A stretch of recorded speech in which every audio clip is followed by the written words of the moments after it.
Hi, I'm Lou with another episode of My Car Story. Today we're in the western suburbs and I met Terry out at a car show. Terry, your last name? Rosborough. And Terry's got a car that, well, it just kind of captivated me. Maybe it will you too. Terry, what year, make, and model is this one? This is a 1958 Chevrolet Biscayne. Survivor. Take a look at this. So let me grab the camera. Terry, come right alongside me. And you've had this for a while. How long have you had this car? 25 years. 25 years. I want to get to that position where the sun's not gleaming in our face. But look at the face on this one. And Aunt B. Why this car out of all the cars in the world? This car was actually originally owned by a lady who lived next door to my wife when she was a child growing up. Come on over. Next to your wife, okay. Yes. And how did it become your car then? Well, in Miss Della Marlin, she owned the car, and she drove it to church and school. She was a school teacher. Was never married. Never. I mean, it's it's just like that old saying. The little old lady from Pasadena's car. And she never married, never had any kids. So she just drove it to church and school. And when she died, my wife's uncle bought the car from the estate. And he just parked it for years, at least 10 years. I think it was more like 15. And in 1998, I came home from work one day, and my father-in-law had brought this car up and parked it in my garage. And I came home from work, opened the garage door, and there it was sitting in my garage. And the story is that he was giving it to my wife for her birthday. Is that right? The week before. Now the Biscayne is the lowest level of the Chevrolet, kind of the base model, if you'll call it that. Actually, in '58, it was the next to the lowest. Really? What was the lowest? The lowest was the Del Rey. The Del Rey. Okay, very good. Let's open the hood, shall we? Yeah. In 1958, was the first year of the Impala, so this was the second version. They had the Del Rey, the Biscayne, the Bel Air, and then the Impala in '58. What's the cubic inch on this? It's a 235. The 235. Look at the originality.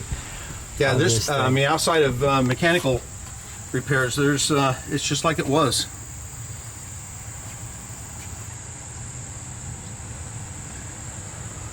Oh my goodness! What a time traveler.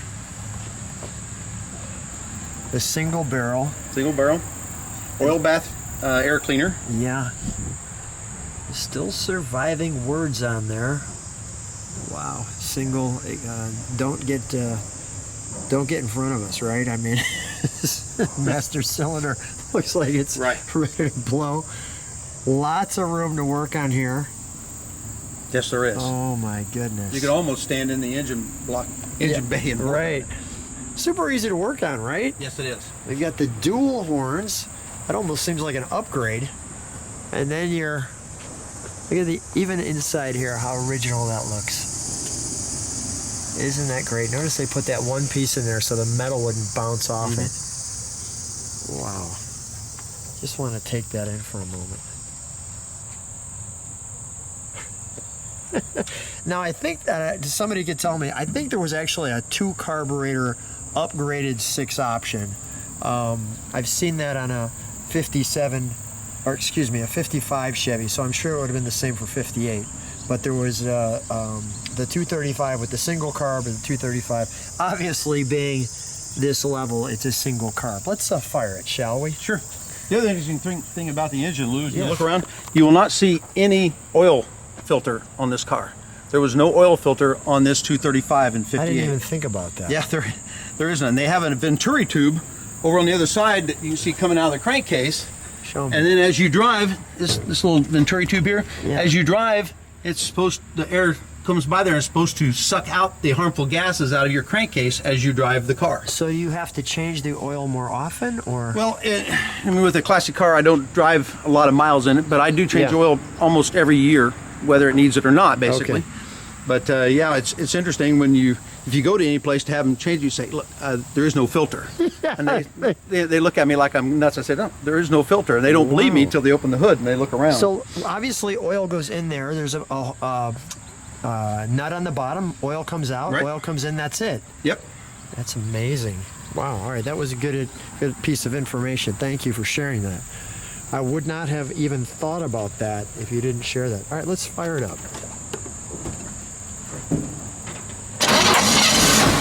Look how smooth it starts.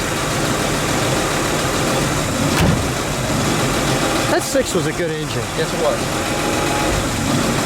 My dad had a 1960 pickup truck that had the same engine. Let me just listen to it idle. Terry, can you step on the brakes for a second? Sure.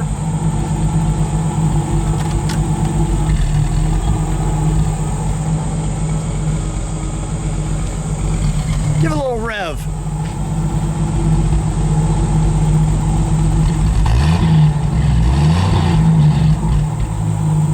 Nice. We're going to turn this one around for you. I shared with you we'd turn it around, and I wanted to show you the back because there's a couple of things right off the bat. Notice you have 2 tail lights on both sides. So that was the Impala would have 3. So that shows you that it's one of the lower models right there. Tell me why it says Aunt B. Well, Aunt B, I'm an Andy Griffith Show fan, so I've watched it for years. It's one of my favorite shows, and when I got the car, it just fit that I had to name it Aunt B. How's that open up there? Just push to the top there. There you go. And then pull her up. I knew where it was, I just didn't know how to get it open. So yeah, it does look like it would be a car that Aunt B would have. How great is this? I noticed how that 2-tone paint slips there. Let me show you one of my favorite shots of this car, which is that quarter, especially on this one with that back door where they have the word Biscayne. Let me just, since the sun's on it, let me just show the side for just a second. One more time.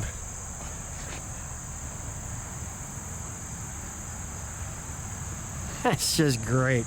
What a fantastic survivor. All right, let's open up the trunk. We got a little trunk and treats for you.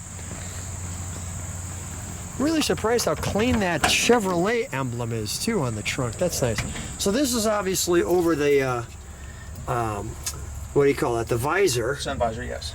Yeah, the Chevrolet Power Glide instructions. Now, this is one of the few options on this car. Yes. And then you've got the add. Notice this is actually for the Biscayne 4-door, just like we have. You'll get that Chevy feeling fast. And they put it next to a Corvette. And at the time, the Corvette in 56 still had the 6.2, I believe. I'm not sure it went to the 8 yet. Maybe in 55 it went to the 8. I'm just thinking out loud. Tell me why we have these. When a couple years after I got the car, Yeah. a friend of mine and I were driving around, and he instinctively reached back in the seat to grab the seat belt, which there are none in this car, but it's instinctive. So when he reached back between the seats, he felt paper, so he pulled out the paper, and it was one of these church bulletins. Well, then after we got home, I got to looking. I found 3 church bulletins, the oldest being from 1962. Oh my goodness! So to me, it kind of added credence to the fact that she drove it to church. The 50th anniversary message.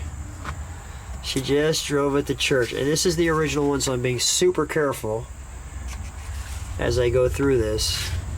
Because this is driving with level air suspension. That's interesting. That was an option. This car does not have that option on it, but that was an option in 58. This car has just one option on it, doesn't it? And that's just the automatic. Automatic transmission was the only option that she opted for at the time. Yeah. That's great. There's that level air. You rarely hear that, so I just wanted to feature that for a second. And there's your turbo glide transmission. Some speakers. All right, let's air conditioning. All right, let me show that. Your jack stowage. All right, let's close this, shall we? Can I open it up? Sure. All right, first of all, I want to show you the back door.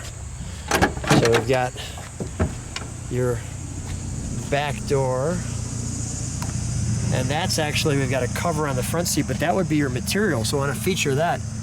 That's really nice, back in that time frame. One big bench seat and the carpet. Colors on this? Turquoise. Turquoise and black, or I believe they call this. The seat. Oh, white. Turquoise and white. Turquoise on the and exterior. white. Yes. one interesting piece, Terry. Look at how they put that little chrome piece in there just so that it looks smooth all the way down as it comes into the word Biscayne. You've got the cover on the seat. There's your front door. I like how this is worn off. That's awesome. Chevrolet there. Your pedals. And as I sit in it, you get the Chevrolet logo right there. There's your horn, your wipers. And is this correct? Yes, that is the actual mileage. So this could not be 138. This is actually 38,499. When I got the car in September of '98, it had 29,345 miles on it. Say that one more time. My brain is trying to comprehend what you just said. Yeah, when I got the car in '98, it only had 29,345 miles on the odometer. Less than 30,000 miles on this car. And I just want to show you the roof liner. Original. I have replaced the sun visors, obviously, because they were falling apart. Well, I think the only thing we need to do now is I think we need to take this thing on a ride. Let's go for a ride. Terry and I are in the 58, and I just want to show you something. Remember, this is no power steering, no power brakes, so we're getting ready to leave. Go ahead, show me how we're getting ready to leave. Gotta turn this away. It's easier if you get her moving a little bit. Yeah, you get her moving. So this is actually called Armstrong power steering right there. It's great on the road, but parallel parking is a little difficult. A little bit of a chore. A really warm day out today, but you know what? It is a great day, and now we got some movement too. We've got a great opportunity for you to show this car.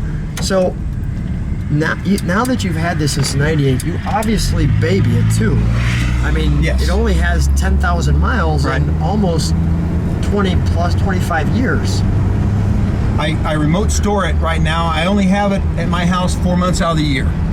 So this is a real treat for you every time you get in it. Yes, it is. Yeah, so we've got radio delete, and let's just show you. We're taking a ride out in the country. Oh, that just looks great. We are back in 1958, folks. Enjoy the ride. The cornfield. And the air noise. And the air noise, exactly. It's comfy in here now, once it gets moving. Yeah, it is. And if it's really hot, I roll the wings so it really blows all the air in. Yeah. The wings he's talking about are these right here. These right here. These open up and move out. Use that right there. Right, yeah. I'll just show you like so. That's closed. That's open. And we're doing that so you can get just a little more sound working well. Well, this will bring your pulse down, won't it? I mean, this is like some kind of a therapy session. Yes, it is. I enjoy this very much. I just love the fact that too there's like an antenna supposed to be there that's not there. And we'll just take down this ride here. You know, I mean, obviously it's not an acceleration vehicle. No, it's not. You can feel it moves well. Yep. You can feel it's not hesitant by any stretch of imagination. No, it's not. How does it feel as far as steering? Is it a little over the road, or? No, it's really not. We don't always recommend you take your hands off the wheel to prove it. But we're gonna let Terry do that since we're on an open road right now. All right, go ahead, show me. There, open road. We're going a little left there. Well, that was because of the curve. Okay, all right, go ahead, prove it. Right in the middle. She will pull a little bit to the right. All right, little pull. All right, okay. But it's not immediate. Don't do that at home. There's a warning from Lou. Do not drive with your hands off the wheel. But this was just for the purposes of showing you how smooth this 58 still is. And that's something too, right? Once it's a Survivor, you know, you don't want to take it apart. No, and you'll start to have different issues and things like that. Well, what a fun car for sure. You know, when I saw it, it just captivated me. I'm like, such a time capsule, such a wonderful car. And thanks so much for being on my car story. I appreciate it. Really a treat to have this one. I'm going to show people a little bit more of the ride, and then we'll sign off here. Oh, I enjoy it so much. It's just a treat when other people get to enjoy it with me. Well, we're gonna have the whole globe enjoy this one. So, hey guys, give us your thoughts on what you think of this car. Looking forward to your comments. But I hope you like it. I really like it. Terry, again, thank you so much for being on my car. Thank you, story. Lou.